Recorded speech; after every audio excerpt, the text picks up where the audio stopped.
तो कुछ दिनों पहले गूगल ने अगस्त 2023 कोर अपडेट को फाइनली कंप्लीट कर दिया है और इसके ऊपर मैंने एक वीडियो भी बनाई थी कुछ दिनों पहले जब ये कोर अपडेट का अनाउंसमेंट किया था गूगल ने। अनाउंसमेंट के बाद कुछ टाइम लेता है गूगल उससे कम्प्लीटली रोल आउट करने में, और अब ये आप देख सकते हैं यहाँ पे 16 डेज 3 आवर्स का ड्यूरेशन लिखा आ रहा है। इसका मतलब ये है कि गूगल ने अपडेट यहाँ अपने एंड से कंप्लीट कर दी है। ये मैं लिंक सारे डाल दूंगा, गूगल सर्च स्टेटस डैशबोर्ड का भी मैं डाल दूंगा लिंक, आप वहां जाके देख सकते हैं कि गूगल सर्च स्टेटस डैशबोर्ड के अंदर आपको नजर आ जाएगा कि अपडेट कंप्लीट हो चुकी है। अब आप अगर यहाँ पे मैं क्लिक करूँ तो आपको मैं 2-3 चीज़ें साथ में दिखाता चलूँ कि 22 अगस्त को अनाउंसमेंट किया था गूगल ने, released the August 2023 core update, the roll out may take up to 2 weeks to complete, और 7 सितंबर को रोल आउट ये कंप्लीट हो गई थी। अब कोर अपडेट क्या होती है? बेसिकली गूगल कोर अपडेट एक ब्रॉड अपडेट होती है जो कि थ्रू आउट इनके गूगल के सर्च इंजन्स के अंदर ये अफेक्ट करती है वेबसाइट्स को। हो सकता है कि इस पे आपकी वेबसाइट का एक पॉजिटिव इफेक्ट हो, या तो हो सकता है कि नेगेटिव इफेक्ट भी आ सकता है।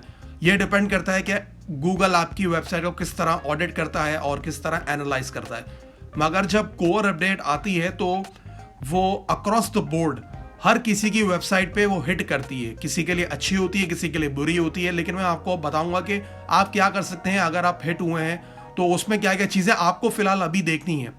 तो आप जैसा यहाँ देख सकते हैं कि 7 सितंबर 2023 अभी कुछ आप समझ लें 1 हफ्ता पहले कंप्लीट हो गई अपडेट। और अब अगर एक वेबसाइट का मैं आपको लिंक यहाँ शो करूँ तो ये मैं लिंक डिस्क्रिप्शन में आपको डाल दूंगा, क्योंकि इन लोगों ने एक काफ़ी अच्छी एनालिसिस की थी कि किन किन वेबसाइट्स पे ज़्यादा अफेक्ट पड़ा है या कौन कौन सी वेबसाइट्स को रैंकिंग्स के अंदर गेन मिला है और कौन कौन सी वेबसाइट एक तरीके से विनर्स थी और लूजर्स है। फिलहाल सबसे पहली हेडिंग जो है the rise of AI content, इसके अंदर मैं बस आपको समरी पढ़ के बता रहा हूँ थोड़ी थोड़ी, मैं लिंक्स डाल दूंगा, आप चाहो तो अपने एंड पे जाके पढ़ सकते हो सारी चीज़ें। यहाँ पे जिस तरह आप देख रहे हैं कि लिखा है कि while Google officially clarified that its algorithms do not differentiate between human written content and AI generated content and instead only look to elevate high quality helpful content।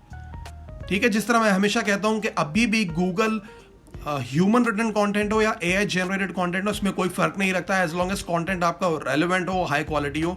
और ये एक स्निपेट गूगल की ही वेबसाइट से इन लोगों ने यहाँ पे copy करके लगाया है कि जो गूगल की ऑफिशियल पॉलिसी क्या है when it comes to automatically generated content. Our guidance has been consistent for years, using automation including AI to generate content with the primary purpose of manipulating ranking in search results is a violation of our spam policies। सही है। अब यहाँ पे Google की वही policy जो मैंने पहले भी बताई हुई है कि AI से कंटेंट अभी से नहीं सालों से चलते आ रहा है, और एक ही इनकी पॉलिसी है सालों से गूगल की। अगर तो आप का AI से पर्पस खाली है कि आप सर्च रैंकिंग्स को मैनिपुलेट करना चाह रहे हैं, गूगल को 1.5 उचारी करके अपनी वेबसाइट को ऊपर लाना चाह रहे हैं, वो फिर स्पैम पॉलिसी है, वो एक वायलेशन है इनकी स्पैम पॉलिसी की गूगल की। लेकिन अगर आप AI कंटेंट यूज करते हैं सिर्फ अपनी हेल्प के लिए, या अगर आपको लगता है कि कंटेंट वैल्यूएबल है, तो कोई मसला नहीं है। अब जो ये अपडेट है अगस्त 2023 की, इसके अंदर सबसे पहले अगर मैं आपको नीचे दिखाऊं कि winners and losers of the August 2023 core update, जो इनकी केस स्टडी है, ठीक है। इस तरह बहुत सारे इंडिपेंडेंट ब्लॉग्स हैं, सबकी अपनी अपनी केस स्टडीज हैं। मुझे सिर्फ 1-2 चीज़ें आपको जल्दी से शो करनी है। आप ये देखें एब्सोल्यूट विनर्स, इसमें क्या है कि absolute winners in terms of greatest visibility index score increases which represents the total overall market share gained on Google relative to all other sites on the internet.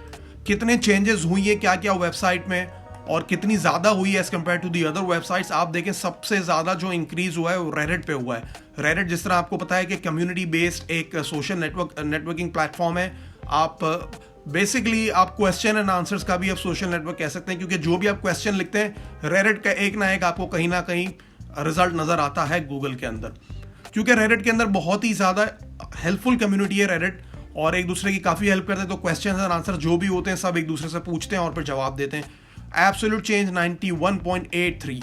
अब इनका जो विजिबिलिटी इंडेक्स स्कोर है Reddit का वो बहुत ऊपर चले गया, और रेडिट खैर कोई छोटी मोटी नहीं, बहुत ही बड़ी वेबसाइट है, यूएस की टॉप 10 वेबसाइट्स में आती है। कैम्ब्रिज की भी इस तरह इनकी भी इंक्रीज हुई है, विक्शनरी ब्रिटानिका। अब ये आप देख रहे हैं, तो इसका ये मतलब है कि जो कम्युनिटी बेस्ड वेबसाइट्स हैं और रिव्यू बेस्ड वेबसाइट्स, एक और चीज़ मैं आपको बताऊं, ये दो चीज़ों पे बहुत फ़र्क पड़ा है।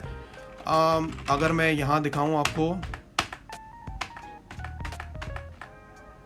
ठीक है, यहाँ पे आप ये देखें, यहाँ अगर मैं दिखाऊं आपको कि जो रिव्यू बेस्ड वेबसाइट्स होती हैं, ये देखें, with only 4 sites classified as UGC user generated content websites, this category still saw the greatest visibility increase. The vast majority of this increase stemmed from Reddit.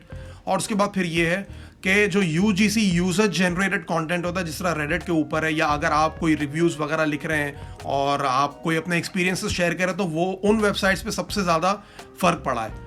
सही है, क्योंकि आप ये देखें, यहाँ पर भी लिखा है, it appears Google continues to elevate sites with real experience where that experience matters, such as travel blogs and product review sites. मतलब जहाँ जिन वेबसाइट्स पे एक्सपीरियंस मैटर करता है और अगर कोई एक दूसरे की हेल्प करता है, जैसे अगर आप कोई रिव्यूज़ करते हैं और फिर अपनी ऑडियंस को बताते हैं, उन वेबसाइट्स पे काफ़ी ज़्यादा गेन हुआ है, उन वेबसाइट्स पर जो ओनर्स हैं उनको, और जो ट्रैवल ब्लॉग्स हैं जिसमें आप एक्सपीरियंसेस शेयर करते हैं, या अगर कोई चीज़ आप रिव्यू करते हैं तो वो भी एक तरह से अपना एक्सपीरियंस शेयर करते हैं, तो उन वेबसाइट्स पे भी काफ़ी ज़्यादा फ़र्क पड़ा है और उनकी रैंकिंग में इंप्रूवमेंट आई है।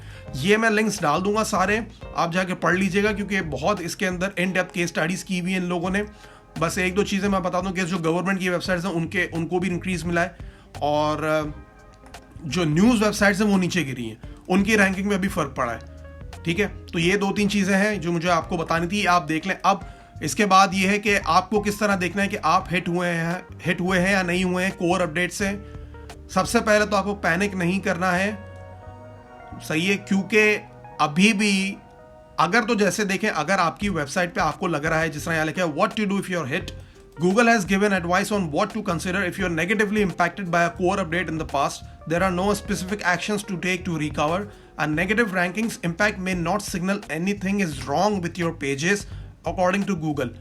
वेबसाइट अगर आपकी नीचे गिर गई है सर्च रिजल्ट्स के अंदर, जैसे अगर फर्स्ट पेज पे थी, सेकंड पेज पे चली गई है, इसका ये मतलब नहीं कि आपकी वेबसाइट के साथ कोई मसला है, मगर ये हो सकता है कि गूगल को लग रहा है कि अब वो पेज इतना ज़्यादा रेलेवेंट नहीं है, तो गूगल ने किसी और को ऊपर लेके आ गया। लेकिन आपको 2-3 चीज़ों का ये ख्याल अभी फ़िलहाल ये रखना है कि अगर आप जाके अपनी सर्च रैंकिंग चेक करें, या तो आप गूगल के सर्च कंसोल में देखें, या अगर आप मैनुअली गूगल पर रैंकिंग चेक करते हैं अपनी वेबसाइट की, वो देखें, और लास्ट प्रीवियस 7 डेज की आप रैंकिंग चेक करें। अगर आपको लग रहा है कि सिग्निफिकेंट इम्पैक्ट आया आपके वेबसाइट पे अक्रॉस ऑल द पेजेस, फिर प्रॉब्लम है।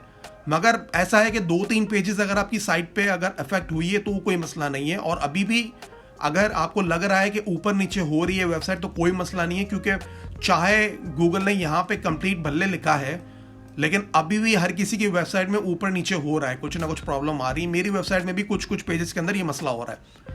सबसे पहले आप अपनी वेबसाइट की जितनी भी जो इंपॉर्टेंट कीवर्ड्स हैं जिसके लिए आप रैंक करते हैं, वो आप मैनुअली चेक करें, या तो गूगल में आके, या अगर आप कोई रैंक ट्रैकर यूज़ करते हैं वो करें, या सर्च कंसोल में देखें। और इसके अलावा आप ये देखें कि जो आपकी परफॉर्मेंस है वो ज़्यादा अफेक्ट तो नहीं हुई है। इसके अलावा अब अगर आपकी वेबसाइट की जो इंडेक्स पेजेस हैं, अगर देखें, सबसे पहले एक चीज़ आप याद रखें, अगर कोई भी वेबसाइट का आपको देखना हो कि कितने पेजेस इंडेक्स्ड हैं, सर्च कंसोल में चले जाए। अगर वहाँ से नहीं देखना तो आप साइट लिखें और फिर आपकी वेबसाइट का जो भी नाम है, जिस तरह मैंने यहाँ लिख दिया google.com, अब वो गूगल के जितने भी रिजल्ट्स हैं वो शो हो जाएंगे आपके, और उसके बाद यहाँ पे आपको अपनी वेबसाइट के जितने पेजेस होंगे वो नज़र आ जाएंगे। आप सिर्फ ये देखें कि आपकी वेबसाइट के जो पुराने पेजेस हैं वो ऑलरेडी इंडेक्स्ड है या नहीं है। जब तक कि वो इंडेक्स्ड हैं तब तक कोई मसला नहीं, आपकी वेबसाइट हिट नहीं हुई है फिलहाल। लेकिन अगर आपको नज़र आ रहा है कि कुछ पेजेस हैं जो आपके इंडेक्स थे और वो डी इंडेक्स हो गए हैं, इसके बाद आपके जो मेन कीवर्ड्स है उस पर वेबसाइट नीचे गिर गई आपकी, फिर एक प्रॉब्लम है। लेकिन उसके लिए भी आप अभी भी वेट करें 1 से 2 हफ्ता, 2 हफ्ते तो कम से कम और टाइम दें, चाहे बल्ले रोल आउट कंप्लीट हो गई, लेकिन अभी भी टाइम लेता है गूगल ऊपर नीचे करने में। तो 2 हफ्ते तकरीबन वेट करें और मॉनिटर करें अपनी वेबसाइट को, सारे पेजेस देखें कि इंडेक्स्ड है या नहीं है। कीवर्ड की अगर आप ट्रैकिंग करते हैं तो वो देखते रहें।